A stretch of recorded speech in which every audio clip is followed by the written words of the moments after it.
Hey guys, what's up? I just got back home from what would have been my regional, but when I got to Brooklyn, I found out that the store would only hold 215 people, and when I got there, that they were already filled up. So I missed out on my chance to play at the regional today. So instead, I went to a local in Chinatown, and well, I played the deck that I would have played at regionals, and I did pretty good. I made top eight, and here's the deck that I would have used at the regional. Basically, it's a Miss Valley deck, and it's based off of this card, Miss Valley Apex Avion. Basically, it's a 2700 beater, Wing Beast win attribute. When any spell trap or effect monster activates, you can return a Miss Valley card you control to your hand and negate that activation and destroy it.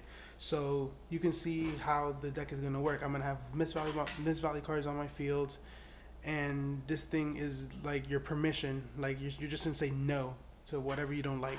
So I only run one copy of him because multiple copies clog the hands. Now, the easiest way to get him out is 3 copies of Ninja Grandmaster Hanzo. Basically, he's the Stratos for the trap card that will ultimately get this guy out.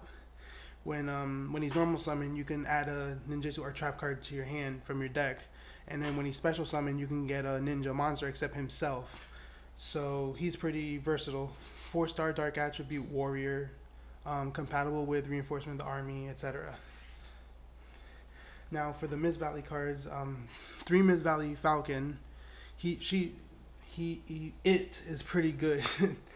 4-star, 2000 attack, gets over anything that's not a photon thrasher. What else can I say? He can only declare an attack while he can only attack by bouncing a card you control to your hand. So he can be very versatile. If anything, you could just set any spell card like a Monster Reborn down in order to attack and just bounce it right back. But the main functionality is this could be bounced with the Avion to negate, as well as reusing all the continuous traps that I run. So he's very, very versatile in this deck and an awesome card. 2 effect Veiler, pretty standard, it's a must. And my 4th ninja is 1 Mass Ninja Abizu. For those who don't know, it's a 4-star win attribute warrior monster.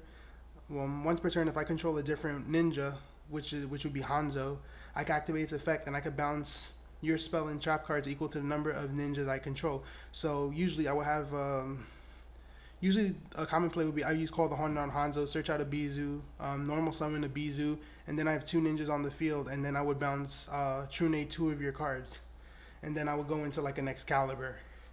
So he's very versatile. He can be searched out through the Divine Wind of Miss Valley field spell, and then he could be used for the transformation jutsu to get the Apex Avion out. So this thing is a really good choice.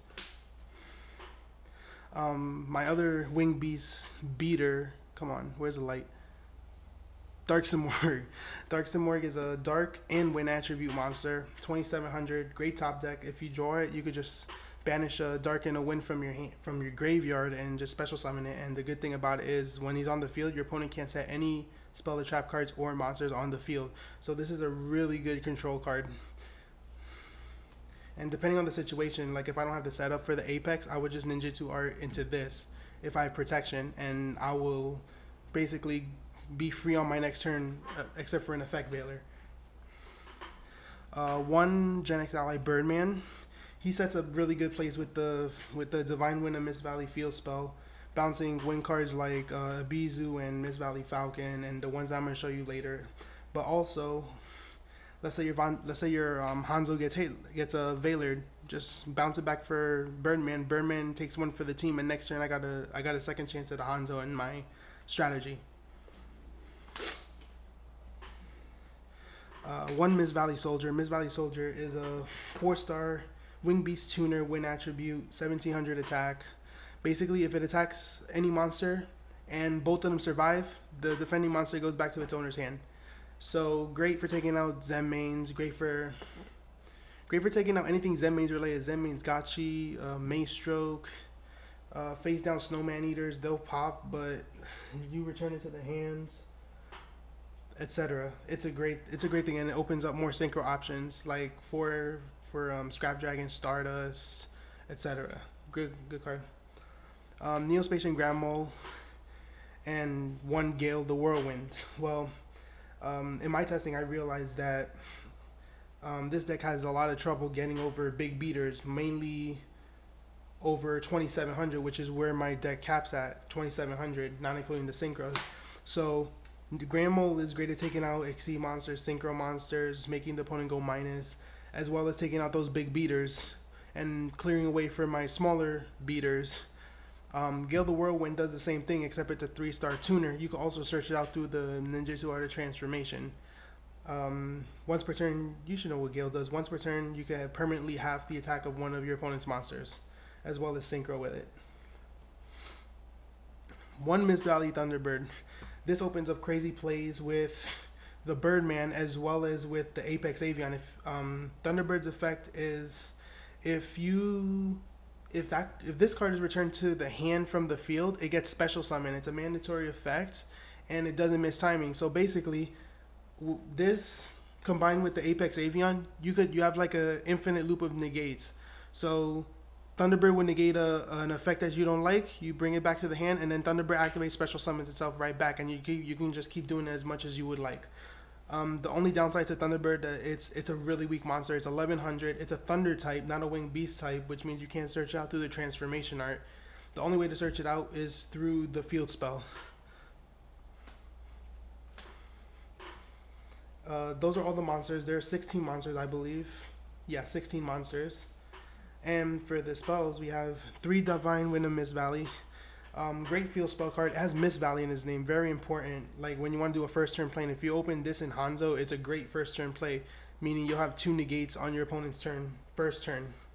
And then its actual effect is whenever a wind monster you control bounces to your hand, you can special summon a level 4 or lower wind monster from your deck. So you can, this is basically a little mini toolbox. So it's also a great card, but its main function is to be together with the Apex Avian. 2 Pot of Duality, Consistency Booster, pretty standard. 2 Mystical standard. Reborn standard, Heavy Storm standard, Rhoda for this deck standard, Dark Hole, Book of Moon, all standard. And then my tech, Soul Taker, since I'm expecting a lot of heroes. Soul Taker basically destroy a face-up monster on the field and your opponent gains 1,000 life points. These effects do not happen at the same time. Very important to know. This card will make when you can effects miss timing, such as Gear Giganto X, The Shining, Light Pulsar Dragon, I think Gear GXL, something like that. One of those missed timing. So this is a really good tech card for me. It's helped me win so many duels. Those are all the spells, and then I have 12 trap cards. Here's the Ninjutsu Art of Transformation.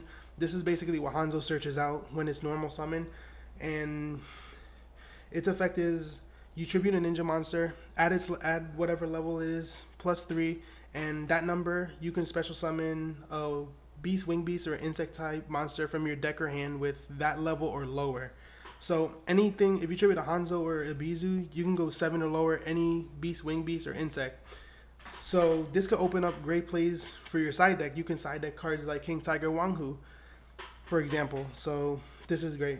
Plus the fact that you can reuse these cards with Mist Valley Falcon. Let's say the monster you bring out with this happens to leave the field. No matter what happens to the monster, this card will stay sitting on your field. So you could just bounce it back with the Falcon and reuse it. 2 Fiendish Chain. Very, very good card combined with the Falcon. You just Fiendish Chain an opponent's monster. Summon Falcon, attack that monster, bounce the Fiendish Chain, is destroyed by battle, and you have a Fiendish Chain to reuse the next turn. Very good at controlling the opponent. 2 Call of the Haunted. Basically, you get the Avian back whenever it's destroyed. Sometimes I let it get destroyed, so I don't have it in my hand. I usually have a call next to it or something like that. And just pick the Avian back, right back, and just keep going with your strategy. 2 Dark Bribe. I picked Dark Bribe because of the fact that, for those who don't know, Avian's effect to bounce a Mist Valley monster is not a cause. It's part of the effect. As such, you can only put him on the chain once in a given chain. It sort of works like Lion Darkness Dragon. You can't put Lion Darkness Dragon on the same chain multiple times. So to help alleviate that, I run Dark Bribe. So let's say, for example, even today, so I had a Mist Valley Thunderbird and a Falcon and an Avian on the field. So I attack with the Avian. because I had lethal damage on the board. I attack with Avion. My opponent chains Dimensional Prison. I negate, bouncing the Thunderbird or targeting the Thunderbird. And then my opponent chains Mirror Force. I can't do anything about that. If I had a Dark Bribe, I could simply negate the Mirror Force and all my stuff would resolve normally. So Dark Bribe, I think, is a really good card to tech in there. And if you're considering playing this deck, I suggest you do try a Dark Bribe. I haven't seen many people use the Dark Bribe. Solemn Brigade, pretty standard, and Starlight Road, since I run a lot of back row and heavy. Mirror Force at 2 right now, torrential, you know, running rampant. Starlight Road, good pick. And that's the main deck. 41 cards in the main deck. And my side deck, I took a lot of time making the side deck actually, and I'm so far pretty satisfied with it. Side deck, 3 Macrocosmos, basically anything that needs the graveyard, I'll just side these in and they just go bye-bye. Pretty simple, pretty standard for anything that can support Macrocosmos. 2 Vanity's Emptiness for windup. I don't like Maxi in this deck because I don't run Gores or I don't run any hand traps except for Effect Veiler. So I feel like all that drawing is for nothing, because if they're gonna push your game, whatever I have in my hand is useless. So I'd rather run Vanity's Emptiness, and this thing is so clutch.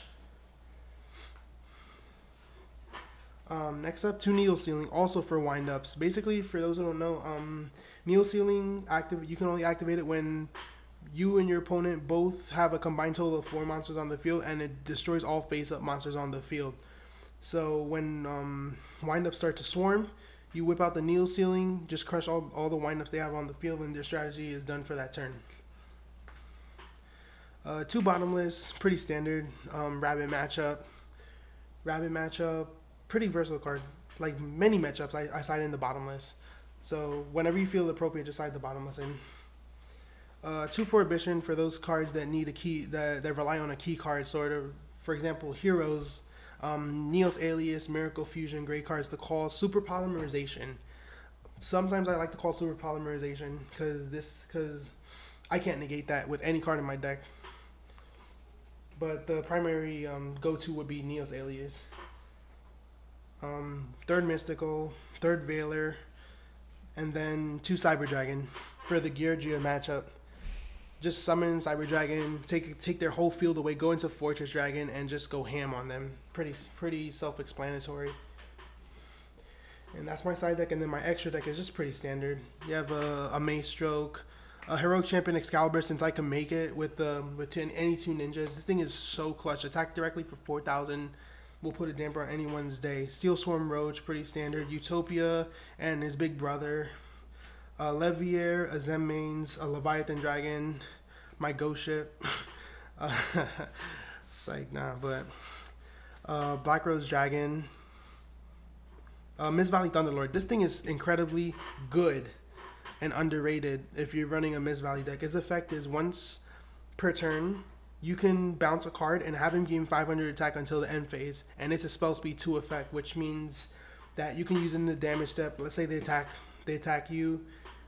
Well, any good player would not attack you knowing that they can't run over you. But like, let's say you attack their bigger monster, just bounce a card during the damage step, and they becomes a 31 beater. Also good bouncing your continuous traps or stuff that you don't need, or other stuff like monsters that are about to be destroyed by battle, like bounce that monster, cause a replay, etc. Ancient Fairy Dragon, Gravekeepers, Dark Worlds, easy way to search out the Divine Wind of Mist Valley. 2 Stardust Dragons, because I run Starlight Road and I can actually tune into Stardust Dragons, so I like to have the option to do them both. So I run 2 Scrap Dragon, pretty self-explanatory, and the Chimeratech Fortress for my side deck Cyber Dragons. So that's basically the deck. Let me know what you guys think, and I'll see you later.